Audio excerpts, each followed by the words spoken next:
Good morning, everybody. Not legal advice. Like, subscribe, comment, share, show to your animals, pets, etc. I wanted to briefly talk about three topics. I'm going to talk about the Tornetta case involving Tesla in Delaware.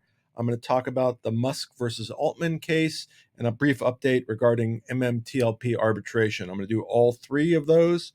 As I usually do, I start off with an attempt at some humor based on what the topic is. And for today's purposes, it's kind of directed at judges, so I'll do that. So, as the judge sentenced me to death, I tried to give her a high five, but she left me hanging.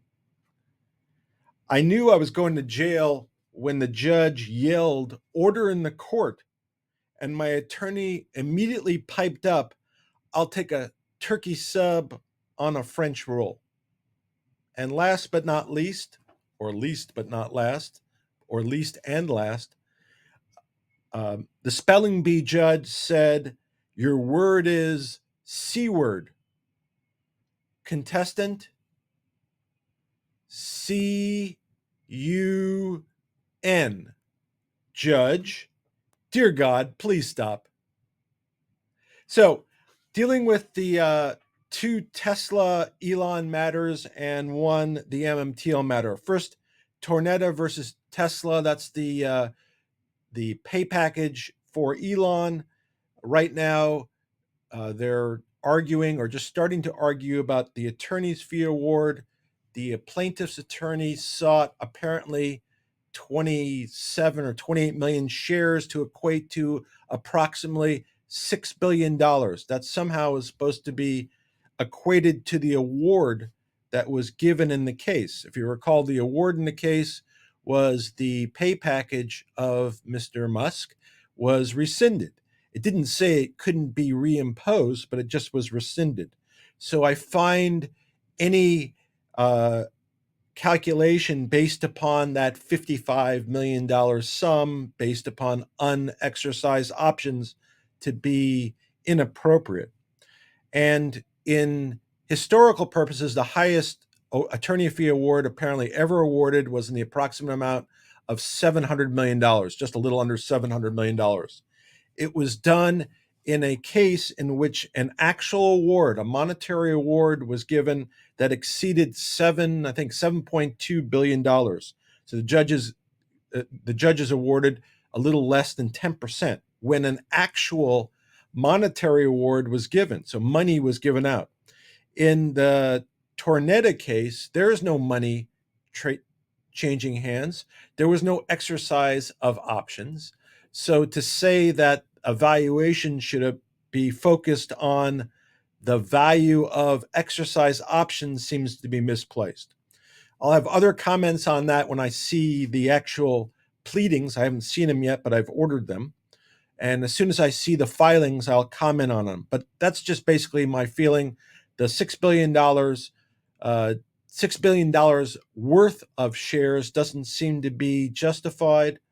The fact that Tesla would have to provide the shares to counsel would also seem to be a dilutive event to shareholders, which would not seem to benefit shareholders, which seems to be against the interest of what a shareholder's derivative action would be. A shareholder's derivative action is supposed to be on behalf of the corporation to generate benefit to the corporation.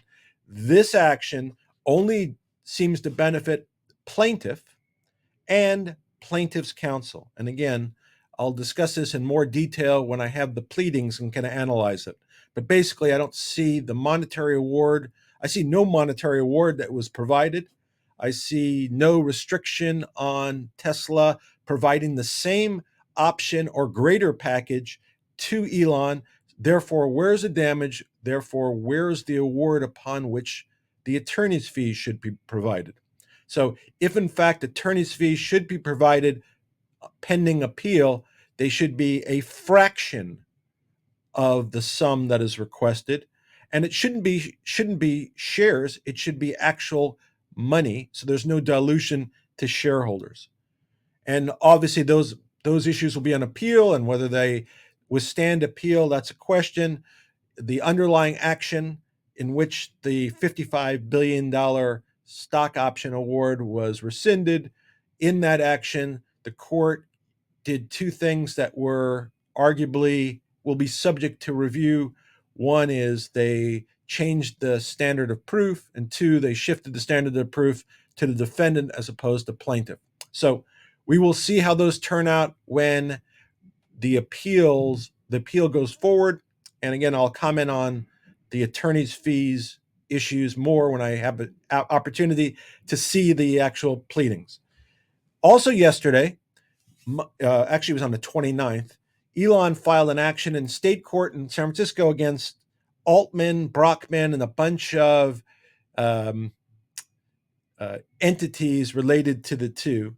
And it's relating to the relationship between those gents and Elon, and then, of course, how those gents and sold GPT-4 and otherwise to Microsoft or licensed it to Microsoft. And the basic issue is, was there agreement between Elon and these two gentlemen back in 2015 with regard to AGI, so artificial general intelligence, where the machines itself could learn, create, etc. And Elon and others think that might pose a danger to humanity. So whether there was a restriction between those gentlemen in terms of AGI, and if somebody was trying to promote AGI, was the agreement that it had to remain public and nonprofit, for not-for-profit. That's what the allegation is in the complaint that was filed in the San Francisco Superior Court. It obviously relates in part to Microsoft, but Microsoft is not a party. Perhaps Elon and his team wanted to keep the case out of federal court. It's interesting, the case is in state court in San Francisco, a jurisdiction that you normally wouldn't think would be favorable to Elon, but he had prior success in 2023 in that jurisdiction. So it's interesting they've chosen to stay within that jurisdiction. So the basic idea and the basic claim, although there's a bunch of allegations, is the agreement was that Elon would put up money and resources, and the group would keep everything non-private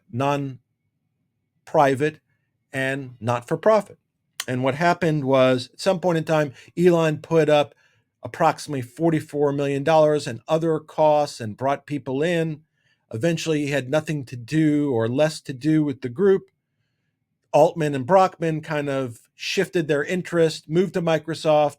Everything, when the GPT-4 version went out, it all kind of went underground, private, and based on that, Elon presumes it's now being marketed for profit. It certainly is not public, and the issue is whether that violates the agreement. Now, the agreement is not specific. There's not a very narrowly drafted written document. There's some references to some of the terms, but nothing that's really clear that I would feel comfortable with.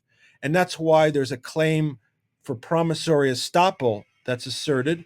Promissory estoppel is a claim where if a contract is not found to exist, but in fact a party relied upon it, spent, in this case, Elon, so he thinks there's an agreement, the other parties lead him to believe there's an agreement, he acts in conformity with that, and in essence, what promissory estoppel is, that you can't deny the existence of the agreement or the arrangement, even though there is none. And the relief that he's seeking is, he wants GPT-4 and all future models that arise out of that, including one, he said there's a Model Q that's in play. He wants all that made public and nonprofit. Now, it'll be interesting to see where the case goes, discovery, what discovery elicits, what the agreements are, who's getting paid what.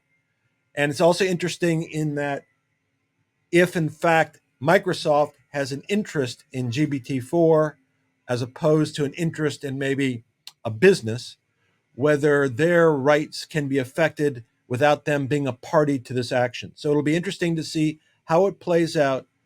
There is some evidence that was attached to the complaint, but most of the evidence we'll find out in discovery. I'm sure there's a plethora of emails, etc.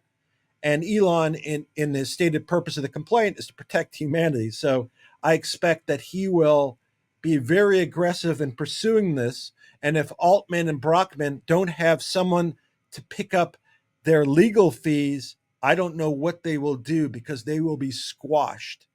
And I'm sure they're aware of that. So it'd be interesting to see if Microsoft is going to pay for Altman and Brockman's legal fees.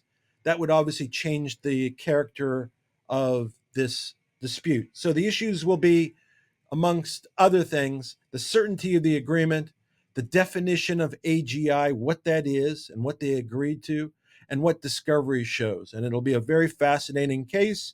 To the extent that the hearings are open, I will attend the hearings, because I think this might be a really interesting case about significant issues. And of course, I will update people when I have more detail. And last but not least, mmtlp. To those who are following mmtlp, I'm in an arbitration with Fidelity regarding mmtlp. Last time we spoke, I referenced that there's a November 15th, 2022 letter from Fidelity where they say they can't sell shares. I said they had not yet responded, but of course, since our last conversation, they filed what is called a second opposition, not permitted, but they did. And in the second opposition, they argue that this prohibition against selling shares only applies to training people or employees. I am going to address that, since my request for documents didn't limit itself to any situation, and they still did not produce the document. But I'm going to address their claim in a second reply brief, which I will file this weekend against Fidelity. And I will bring up the issue of concealment of documents, why they didn't produce that, even if they did say they have an excuse for it. Also, what's interesting is the letter that they're referring to, and their argument that it applies to training people and not to regular customers. The person who signed the letter is not involved in the pleading. Generally, if you want to put on evidence from somebody, you would have a declaration. So you'd prepare a document that would state the facts, and the person would sign it under penalty of perjury, and that would be submitted. In this case, for whatever reason, Fidelity's counsel has elected not to do that. So makes me wonder the accuracy of their statements and their veracity. But we shall see.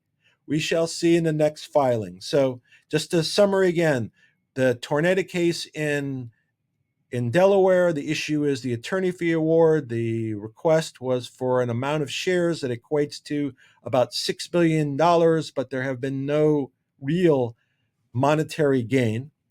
Musk versus Altman case that was filed yesterday for basically promissory estoppel related to AGI and Altman's maneuver of taking that to Microsoft and making it private and for profit. And the MMT arbitration, the new claim by Fidelity and my intended response. So I hope that brings you some new information. Everybody be well. I think on Monday we'll have some additional information regarding the Tornetta case and the attorney's fee motion, and we'll talk about it then. Anyway, be well, take care, everybody. Have a great weekend. Like, subscribe, comment. If you have questions and you comment, I will try to answer them.